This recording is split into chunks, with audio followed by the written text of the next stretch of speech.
Yeah, I think the number one thing that should always be considered is what is the business objective that we're trying to secure? Securing data without the business goals in mind will introduce that friction almost immediately.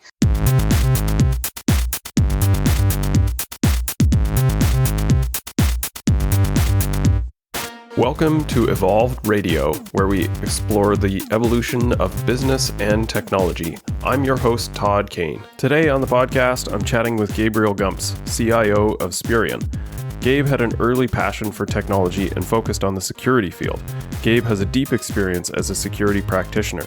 In the interview, we discuss where people tend to go wrong when implementing a security framework. We discuss some of the industry frameworks and how they can be leveraged for your own needs. We also touch on the necessary balance between security policies and user friction. I hope you enjoy this thought-provoking discussion with an innovative leader in the security and privacy space. If you haven't already, please subscribe to the podcast so you get every new episode.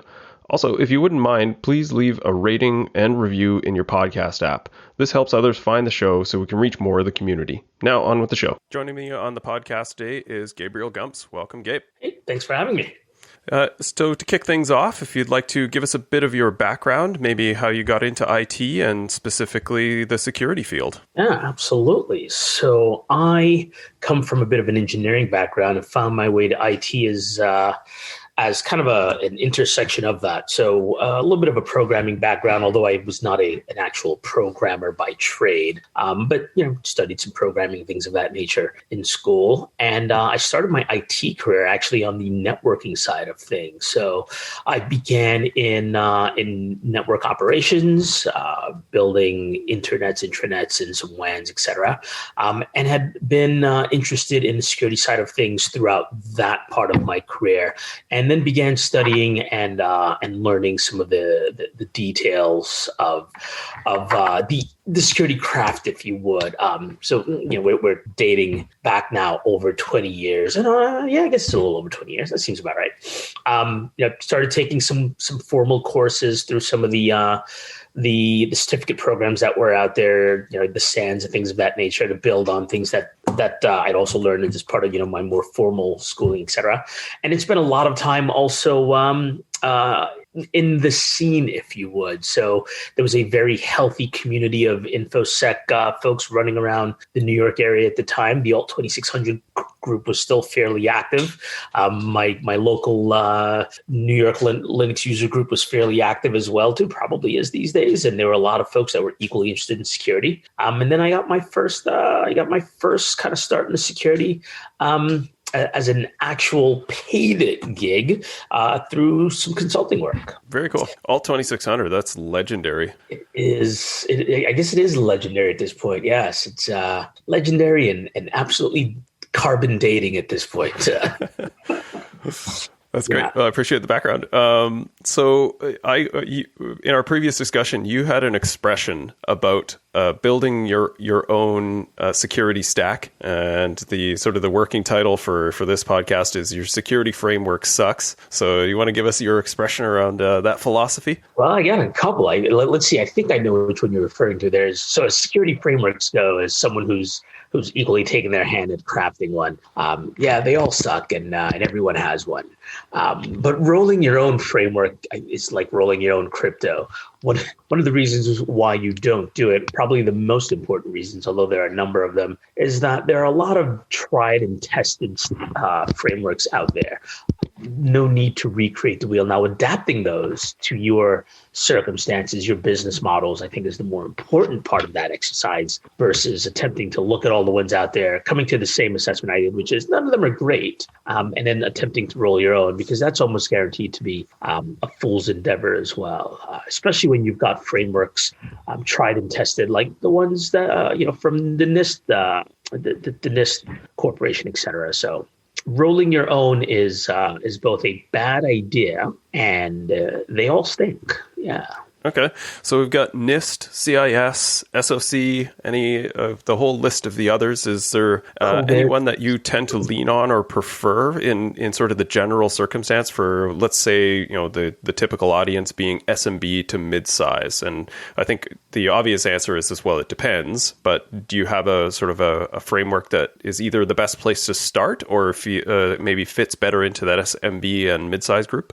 So in the SMB and mid-size group, I find that you're going to have a lot more kind of hands-on by one individual wearing multiple hats kind of thing versus the ability to discreetly separate and segment duties, responsibilities across different departments, etc.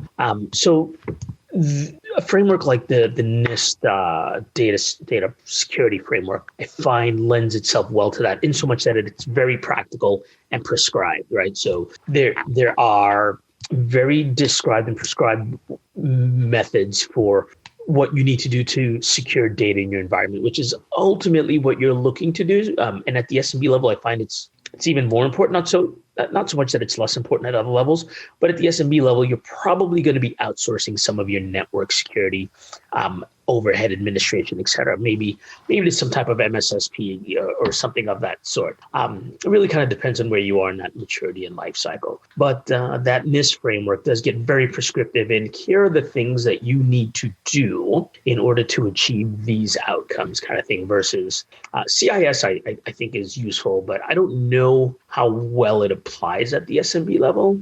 I'd be talking out of turn if I tried to make that assessment. I need someone who's actually tried it at that level to actually weigh in. But my gut tells me that it probably requires a bit more bending and flexing than you might find useful. Yeah, it's interesting. I kind of feel the same. Like the experience that I have with NIST and CIS. NIST is a good sort of roadmap, but it lacks in sort of specific implementation. So people hear about NIST and then they go and collect it and they're like, okay, well, here's a 40-page document that I could read through that's basically just a white paper talking about the things that you should do to have proper security. Or you can have, an Excel spreadsheet with a list of things, but it isn't really directive. It's sort of lacks a little of the implementation, I find, whereas CIS is almost too deep down into the implementation and demonstrating work. It feels much more of a compliance framework for the security to audit and check that things have already been done. So I feel like there's sort of somewhere in the middle that is the happy medium, potentially leaning on some parties or like a third party or a consulting group that sort of has a better operational framework for NIST is probably a good place to start as well. Agreed. Thoroughly agreed. And that's why I think I said data security, but the NIST privacy framework, that one in particular, which was just updated in January of this year, does get a little bit more into the implementation details, which is very necessary at that level because you're not going to have a bunch of SMEs around, subject matter experts, that is, that you can, just kind of shoot an email over to or hit them on Slack and ask questions. It's a lot of hands-on kind of doing on your own. So you need the implementation details. Yeah. Where would you sort of draw the line between those two things, right? Because you have a podcast as well, Privacy Please, and I imagine you focus much more on the privacy side of security and the use and implementation of that. But data and security, I think, is where people tend to think about the importance of security. Do you have sort of some thoughts on the division between those and where the overlap is? I was going to say it's more overlap than there is division. And in fact, on the podcast, we focus on the intersection of the two versus the discrete privacy versus security. It's all on the intersection of the two. And that is the areas where you cannot have privacy without security, but you can have security without privacy. And so we do discuss some of the details of what it means to be able to achieve those two aims. Where I draw the line, if you would, usually ends again kind of at the implementation. So there is I've implemented controls to secure data. So let's just get real tactical for a second. Let's say I have a database with customer information, and that information, let's just say it's order fulfillment information. So it's names, addresses, credit card numbers, things I need to fulfill orders for customers. And so I will implement all the proper controls to ensure that that information is safe. So it can only be accessed by the correct individuals within the organization. So only those that need to be able to see that information to fulfill the order. Maybe no one. Maybe that happens automatically between an order fulfillment system as well. I'll make sure you have those systems hardened and that they're always patched. Just the basics, the absolute basics in security controls. Your user controls, like I mentioned as well. Then your network controls. That system should only be able to communicate with other systems that are part of that delivery of service, etc. For the most part, I will have handled most of my security obligations. If I implemented my least privilege access as well to the appropriate data sets, then I will also achieve some level of privacy, right? So that not everyone in the organization is able to see it. But I still equally have some additional privacy considerations. Is this information that I use to market to individuals? Is information that I share with, let's say, maybe I've got some data analytic folks in-house, or maybe I outsource some things to data scientists, but I can understand more of my customers' buying behaviors. Do I start running afoul of privacy at that point? And what controls do I need to complement my security controls in order to provide both layers of those things? And I think security professionals are inherently understanding of privacy, although it was not something that was discreetly practiced across the board, if you would, if I can just throw out some generic statements there. Yeah. Okay. So moving to sort of the security evolution, security is getting to be a bit slippery at this point, especially with the push to work from home now, rather than containing and securing a localized network with maybe some VPN access on a minority basis. The majority is now either VPN or some type of remote desktop or VDI scenario with everyone working from home, which obviously increases the footprint for what you're trying to secure. Any thoughts on sort of how security and the need for security and the implementation of security controls is changing with the expansion of the network? How it's changing. I think you've highlighted one of the primary ways it's changing is that those boundaries have become even further eroded, if that was at all possible. We've been talking about boundaries having been eroded for a while now with the introduction and adoption of cloud platforms and SaaS applications. I think where you're seeing the biggest change is now equally on the data side of that. All of that data is now living, residing, being created and used at all of those little tendrils that extend outwards from the boundaries. Not to oversimplify or take away from what it requires to secure those boundaries, but I do see that as a little pale in comparison to securing the data in those environments, right? We've seen some really great advancements in the network security side of the world in the form of, SASE, SASE solutions to kind of try and redraw boundaries, if you would, around all of these disparate technologies that are all part of our ecosystems. We don't see similar things at the moment for data security. And so, kind of the approach that we've been taking is first getting a handle on where all that data is so we can then discreetly apply the right controls to it. And I think that's where the biggest challenge is right now is it was hard enough understanding what information you had to secure and where it was inside of your environment. Now your environments have multiplied because, right, to the point you just made, now every single person working from home is a discrete environment in themselves. So what information do I have there that requires securing? Because much like you would if that boundary was smaller, you still don't want to apply just one control to all of the data, right? That just logically doesn't make sense, right? Like, is it the right thing to do? Will it create additional friction in the way those users behave and share information? Because if it does, they will find a way around it. They'll simply disconnect from the VPN and email it through their private emails, et cetera, right? So you can't, if you just apply that one big mallet of, we're just going to VPN all the things and encrypt all the things, as that introduces friction into the user's work environment, they will find ways around it. And it's that much easier to find ways around when they're at home, isn't it? It's easy enough for me to wormhole something from one machine to another, USB, drive copy, whatever the case is. So you've got to start putting boundaries around the data itself, which I think is a significantly greater challenge. But again, I hesitate to downplay the larger efforts required around this entire shift to work from home. Right. One of the elements that I've seen sort of a rise in discussions about and some sort of mental exercises at this point is around the zero trust model, where effectively nothing within the network or the people or the data trust each other until those connections are verified. So it doesn't matter where those connections come from. Everything is untrusted. Do you see that is sort of a better approach to this, or so that you're kind of assuming nothing about who is allowed to touch what and who is allowed to access what locations? I see it as, again, another complementary approach. I argue a necessary one. We'd always thrown around the phrase, secure, or what's the phrase I'm looking for here? Trust but verify, right? Trust but verify inherently suggests a zero trust model, right? Or maybe it did because you lead with trust and then verify. That may have been the exact opposite of zero trust, depending on how you interpreted that phrase. I've always kind of saw it more as I will accept that connection and then test whether or not it is one that should be allowed, et cetera. I think zero trust is a mandatory and necessary way to go. Again, especially as all of the interconnections break down, you can no longer just assume that trust is granted or should be granted based on boundaries or known entities, et cetera. Especially considering that we operate under the model that things are compromised, right?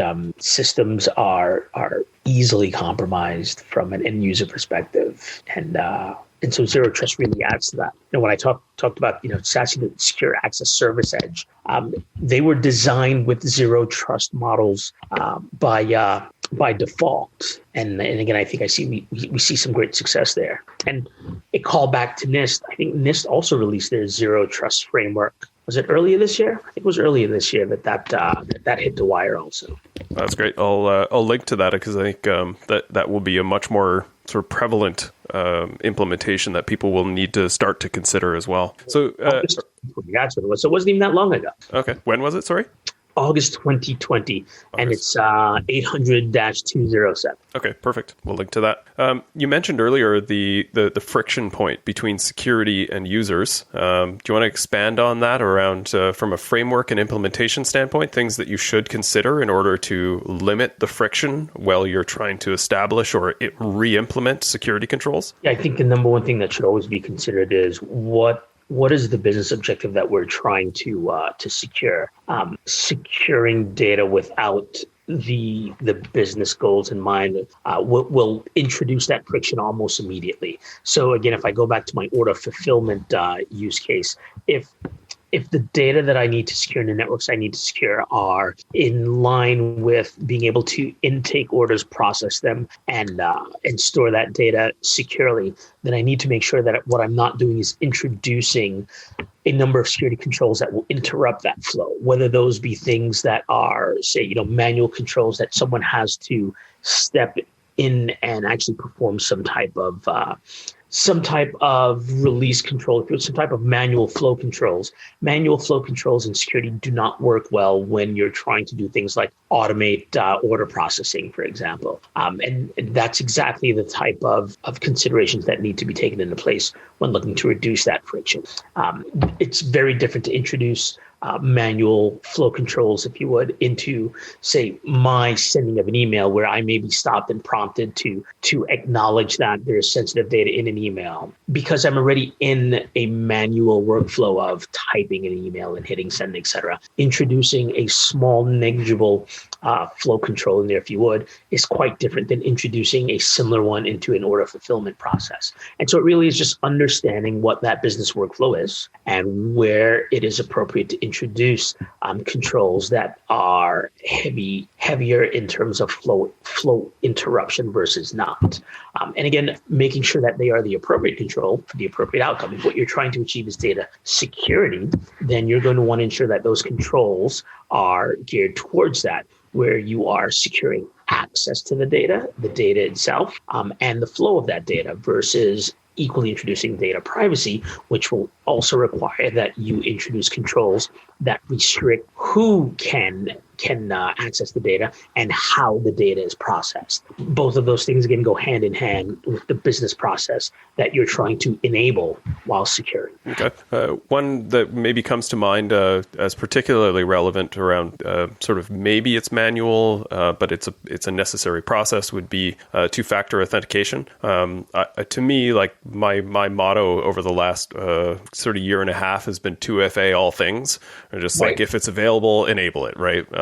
But a lot of users kind of rightfully push back that they get this 2FA fatigue, especially like if the organization has not set up some type of single sign-on platform, and basically everything that they touch through the course of the day, they have to stop, probably pick up their phone or a YubiKey or something like that to try and verify that they are who they are trying to access this. I assume that this is just sort of a necessary evil, or are there better ways to go about this when you're sort of having these things that directly prompt or slow down the user as they're trying to get something done? I believe that we may still be in the necessary evil part of the evolution. There is definitely a maturity currently on the way to eliminate passwords. Right. But eliminating passwords doesn't mean eliminating secrets. Yeah. It simply means eliminating you have to enter in, some esoteric number of characters and letters, etc., and then also be prompted by things. Secret elimination can certainly reduce friction in the 2FA process also. Or not secret elimination, but password elimination can reduce it, so that if what you have are simply two secrets that need to be validated, that can be a bit quicker. I don't know why we would want to get away from 2FA in any other sense, quite honestly. The challenge there is whether or not we can eliminate the very manual passwords as a secret and replace them with what you mentioned, YubiKey, for example. So, if I have a YubiKey and my phone, then that becomes two secrets that I have to have. I have to have my phone, I have to have my YubiKey. If I touch them together, there goes the things. Something to that end. There's been a significant push in the security world, largely championed by Microsoft these days, to get rid of passwords. Yay. Yeah. and move towards different types of secrets. If we can go ahead and give NIST yet another shout out this year, because they've been busy in 2020. I think they're the only ones getting real work done in 2020. They updated their digital identity guidelines. Is it a framework? I think it's more of it's just the guidelines paper, right? And that one was 863B. Don't ask me why I know that number off the top of my head, but I do. And that one, updated from, I guess, about 2 years ago, adds a lot of new, very practical implementation mechanisms that we can introduce into our systems to that end. Yeah, I like the push from Microsoft to eliminate passwords. I've sort of been cheering that philosophy on, especially with sort of a lot of the modern authentication technologies that we have. I mean, like I've got an Apple device, so Face ID is excellent. It just pops up, authorizes me based on my face. You can even tell if I'm looking at the screen or not, which is fantastic. And most computers in modern day have some type of camera either embedded in them, or people will have a camera attached to them. So I think the more of the biometrics style approach to this, I think is going to be a better future that ensures sort of an appropriate level of security, but minimizing the friction for the user. Right, and that's exactly what the goal is, and that no one would argue that biometrics are foolproof and or hacker-proof, tamper-proof, but neither are passwords, quite frankly. Yeah, yeah. So if the outcome is relative same levels of security with lower friction and maybe even increase security, because you can now have multi-factors of authentication, then that seems like a sane way to go. Yeah. Okay. Cool. So we'll look to wrap up here, Gabe. We appreciate your time and your input.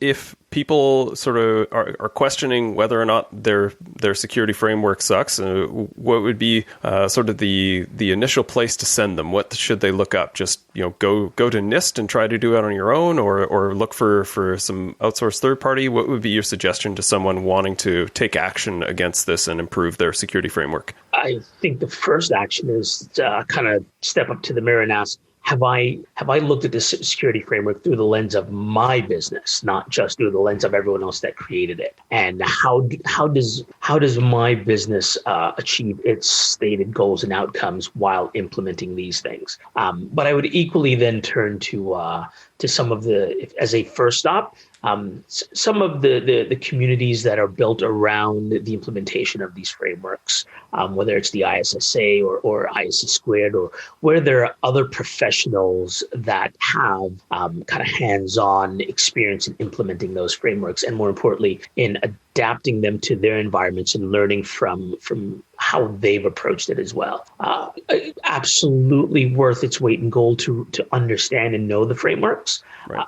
But you have to make them your own. Yeah, no, I think that's really important advice, because people will often sort of try to jam themselves through a square hole, not recognizing like maybe not all of these are equally important. To implement 80% of this is going to be better than just sort of like muscling your way through it and just sort of looking around going, you guys think we're secure? I think we're secure. We're probably good, right? That would be the second half of advice: is do not approach frameworks as an end goal. It is not a finish line. Once said framework is implemented, now I am secure, which is why maturity frameworks kind of rub me the wrong way sometimes too, right? It's like, I am now mature. It is time for me to what? I don't know what happens after that. I've never been mature. Yeah, no, that's an important one. It's a perpetual process. You're never done with security. It's you're safer than you were, but you're always working at it. I think that's a really, really important message. Great. So, Gabe, any call to action or closing comments before? And also, you can call out any socials where people can find you if they'd like to connect and know more. Yeah, for sure. So, if folks want to connect and know more, you can certainly find Spearn at spearn.com. You can find us on social at the same, at Spearn. You can find myself at Gabriel Gums on Twitter and on LinkedIn. Stop on by and check out the Privacy Please podcast. That's Privacy Please podcast.buzzsprout.com. Find that on Twitter and social and all the places as well too. Come check us out and we can talk a little bit more security and privacy shop. Cool. And I'll link to everything in the show notes. So thanks, Gabe. Have a great one. Thanks, you too. Cheers.